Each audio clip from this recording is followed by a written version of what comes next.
नमस्कार। आज के इस विश्लेषण में हम सीधे एक बहुत ही दिलचस्प विषय पर बात करने वाले हैं, शांति की रक्षा। देखिए, बाहरी दुनिया में सुकून तलाशने से पहले ये समझना बहुत जरूरी है कि असली शांति की शुरुआत इंसान के भीतर से कैसे होती है। तो चलिए, मानव मस्तिष्क की गहराइयों से लेकर हमारे आधुनिक रिश्तों तक के इस सफर पर निकलते हैं। हम समझेंगे कि कैसे हमारी खुद की सोच और आसपास के लोगों के साथ हमारे संबंध हमारी मानसिक स्थिति को पूरी तरह से आकार देते हैं। अब जरा सोचिए, क्या कोई सच में बता सकता है कि अगले ही पल उसके दिमाग में क्या विचार आने वाला है? मास्टर शी हेंग शी एक बहुत ही रोचक थॉट एक्सपेरिमेंट के बारे में बात करते हैं। अगर किसी को भी चुनौती दी जाए कि वो अगले 20 से 30 सेकंड में दिमाग में आने वाले विचारों का पहले से सटीक अनुमान लगाए, तो क्या ऐसा हो सकता है? बिल्कुल नहीं। जब लोग खुद पर ये प्रयोग करते हैं तो सच्चाई यही सामने आती है कि हमारा इस बात पर बहुत ही कम नियंत्रण होता है कि दिमाग में अचानक कौन सा विचार पैदा होगा। दिमाग तो बस अपना काम कर रहा है और विचार बिना किसी चेतावनी के बस आते रहते हैं। और यहीं से एक बहुत ही प्राचीन और गहरी सीख निकल कर आती है। हम अपने विचार नहीं हैं। जरा सोचकर देखिए, अगर कोई इंसान ये जान ही नहीं सकता कि उसका अगला विचार क्या होगा, तो फिर दिमाग में उठने वाली हर बात पर बिना सोचे समझे प्रतिक्रिया देना या उस पर आंख मूंदकर भरोसा करना, क्या ये थोड़ा अजीब नहीं है? हमारे दिमाग में उठने वाला हर डर या शंका हमारी असली पहचान नहीं है। विचार तो सचमुच आसमान में तैरते हुए बादलों की तरह होते हैं, जो बस आते हैं और चले जाते हैं। अब यहाँ सबसे दिलचस्प बात आती है। जब हम अपने ही विचारों से थोड़ी दूरी बनाना सीख जाते हैं तो नतीजे बिल्कुल साफ नजर आते हैं। इससे हमें एक कमाल की ताकत मिलती है, ये चुनने की ताकत कि किसी विचार को बस शांति से गुजर जाने दिया जाए या फिर उसमें बुरी तरह उलझकर उसका गुलाम बन जाया जाए। यही वो बारीक सा अंतर है जो तय करता है कि कोई व्यक्ति अपने मन का स्वामी बनेगा या फिर बस अपने ही विचारों के हाथों की कठपुतली बन के रह जाएगा। चलिए, अब इस आंतरिक प्रक्रिया को हमारी आज की जिंदगी और मीडिया के चक्र से जोड़कर देखते हैं। होता क्या है, सबसे पहले कोई खबर या जानकारी सामने आती है, दिमाग तुरंत उसे पकड़ता है और फिर इंसान भावनात्मक रूप से उसमें पूरी तरह उलझ जाता है। आज का हमारा टेलीविजन और मीडिया इस साइकिल को बहुत तेजी से ट्रिगर करते हैं और इसका नतीजा, लोगों की मानसिक शांति पूरी तरह से बाहरी घटनाओं पर निर्भर हो जाती है। मतलब, अगर बाहर सब ठीक है तो हम शांत हैं, और अगर नहीं तो हमारी स्थिरता लगभग खत्म सी हो जाती है। और कमाल की बात देखिए, यही पैटर्न हमारे बाहरी जीवन और रिश्तों को भी चला रहा है। आजकल सोशल मीडिया पर एक बहुत बड़ा मिथक चल पड़ा है। अक्सर ये सलाह दी जाती है कि जब हम भावनात्मक रूप से थके हुए हों तो अपनी शांति बनाए रखने के लिए बस लोगों से पूरी तरह नाता तोड़ लेना चाहिए, उन्हें कट ऑफ कर देना चाहिए। लेकिन सच कहें तो ये इंसानी रिश्तों को देखने का बहुत ही सतही नजरिया है, जो लोगों को एक बिल्कुल ही अवास्तविक समाधान की तरफ धकेलता है। यहाँ ये स्पष्ट करना बहुत जरूरी है कि जो लोग सच में हेरफेर करते हैं या जो दुर्व्यवहार करते हैं, उनसे दूरी बनाना बिल्कुल सही और स्वस्थ कदम है, इसमें कोई शक नहीं है। लेकिन मनोविज्ञान हमें साफ तौर पर बताता है कि सिर्फ मानसिक तनाव या थोड़ी थकान की वजह से लोगों को अपनी जिंदगी से पूरी तरह निकाल देने का परिणाम अंत में सिर्फ और सिर्फ भारी अलगाव होता है।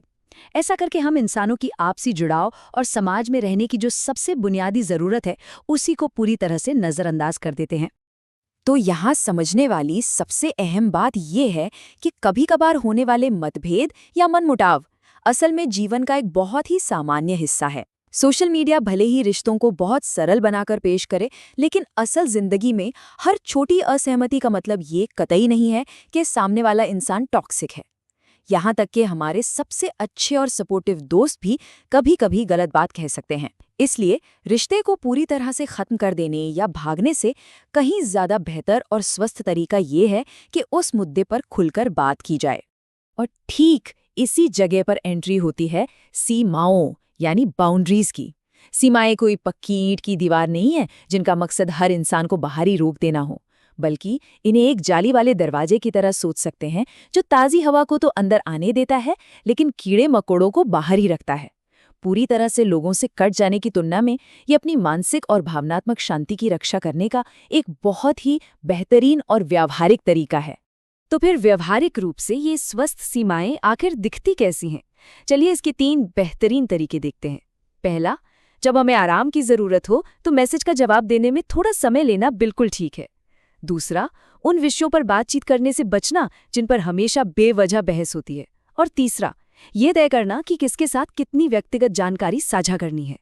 ये ऐसे मनोविज्ञान आधारित कदम है जिनसे कोई भी व्यक्ति अपनी कम्युनिटी से जुड़ा भी रह सकता है और अपने मेंटल स्पेस को सुरक्षित भी रख सकता है। अगर हम ये सीमाएं तय नहीं करते हैं तो एक बहुत ही बड़ी समस्या खड़ी हो जाती है, जिसे इमोशनल ओवरलोड या भावनात्मक अतिभार कहते हैं। जब हम हमेशा दूसरों की बातें सुनने और उनकी हर समस्या को सुलझाने का दबाव खुद पर लेते हैं, तो ये हमें अंदर से पूरी तरह थका देता है। ये याद रखना बहुत ज़रूरी है कि अगर हम कहते हैं आज मुझे खुद पर ध्यान देने के लिए थोड़ा समय चाहिए, तो ये बिल्कुल भी स्वार्थ नहीं है। ये तो खुद को बर्नआउट से बचाने का एक बहुत ही ज़रूरी तरीका है। इस बात को ऐसे समझते हैं, हमें हर किसी के साथ ऐसा व्यवहार करने की बिल्कुल ज़रूरत नहीं है जैसे वे हमारे सबसे भीतरी या करीबी घेरे का हिस्सा हों। रिश्तों के हमेशा अलग अलग स्तर होते हैं। कुछ लोग हमारे इनर सर्कल में होते हैं, कुछ बस कैजुअल दोस्त होते हैं और कुछ सिर्फ परिचित। इसलिए लोगों को अपनी जिंदगी से पूरी तरह बाहर निकालने के बजाय हम बस ये तय कर सकते हैं कि किसे अपना कितना समय और भरोसा देना है। ये एक बहुत ही स्मार्ट तरीका है। अब चलिए इस विचार को वापस उस प्राचीन ज्ञान से जोड़ते हैं जिसकी हमने शुरुआत में चर्चा की थी। ये जो भावनात्मक अलगाव या इमोशनल डिटैचमेंट का कॉन्सेप्ट है, ये बिल्कुल उसी तरह काम करता है जैसे अपने दिमाग में आने वाले किसी विचार को गुजर जाने देना। मतलब किसी दूसरे इंसान के खराब मूड या गुस्से को तुरंत अपने अंदर समाहित न करना। ठीक वैसा ही हेल्दी अभ्यास है जैसा अपने भीतर उठने वाले एक रैंडम विचार को दूर से देखना। ये हमें हर स्थिति में शांत रहना सिखाता है। रिश्तों में शांति बनाए रखने के लिए एक और बुनियादी सच को समझना होगा। मनोविज्ञान लगातार ये साबित करता है कि लोग तभी बदलते हैं जब वे खुद ऐसा चुनते हैं। इसलिए दूसरों पर अपनी उम्मीदें थोपने और उन्हें कंट्रोल करने की कोशिश हमेशा सिर्फ तनाव ही पैदा करती है।